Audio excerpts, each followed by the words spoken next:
Jungle. Audio Jungle.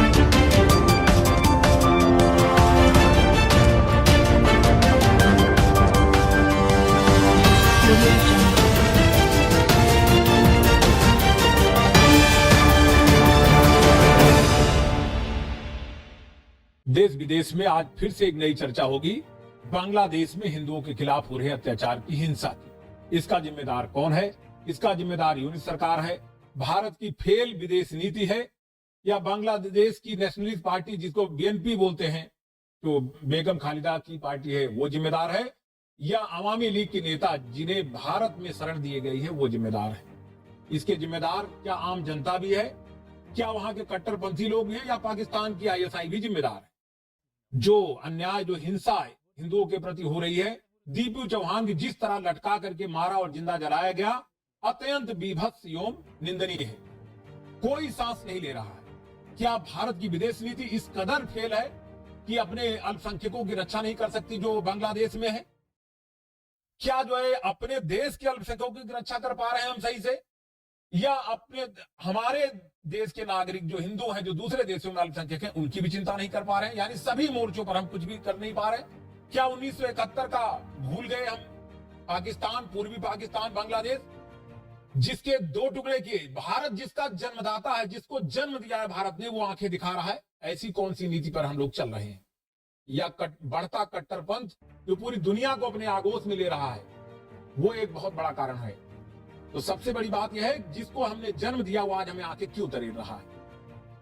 Usman Hadi जो भारत विरोधी था, जो वहां पर लगातार कट्टरपंथी बातें करता था, भारत विरोध बातें करता था, अवामी लीग के नेता के विरोध करता था, उसकी हत्या के बाद भड़की हिंसा ने तरह तरह के सवालों को जन्म दिया है। वहां अल्पसंख्यकों पर लगातार हो रहे अत्याचार को देखते हुए ऐसा लग रहा है 1971 फिर से आना चाहिए। इंदिरा गांधी को फिर से याद करने का समय आ गया है, जब अमेरिका की धमकी के बावजूद पाकिस्तान के दो टुकड़े किए गए। आज हम बोल नहीं पा रहे हैं। ऐसी कमजोर नीति, ऐसी विदेश नीति हमने बनाई कि नेपाल विरोधी हमारा, श्रीलंका विरोधी हमारा, चाइना पहले से, पाकिस्तान तो हमारा परंपरागत विरोधी है, ये दुश्मन है ये।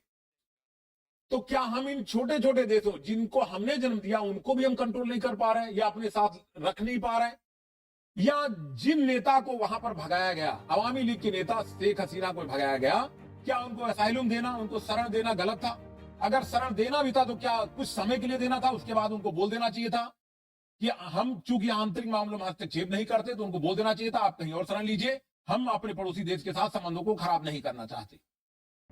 ये यूनुस सरकार जो फरवरी में चुनाव करने की बात करती है, वहां के लोग कह रहे हैं कि ये चुनाव नहीं चाहते, इसलिए हिंसा भड़का रहे हैं। पाकिस्तान की आईएसआई भी उसमें फ्यूल डाल रही है, और हम चुपचाप बैठे हुए हैं। क्या वो समय आ गया है कि फिर से एक बार उनको बता दिया जाए कि जैसा न्याय बंगालियों के साथ किया जा रहा था और उन दो टुकड़े हो गए पाकिस्तान के और बांग्लादेश बना, क्या बांग्लादेश का फिर से एक टुकड़ा होने जा रहा है? ये सख्त संदेश दे देना चाहिए, अपनी सेनाओं को तैयार रखना चाहिए, और पूरे विश्व में यूएन के माध्यम से बड़े राष्ट्रों को लेकर के बताना चाहिए कि वहां पर अल्पसंख्यकों के प्रति अत्याचार हो रहा है।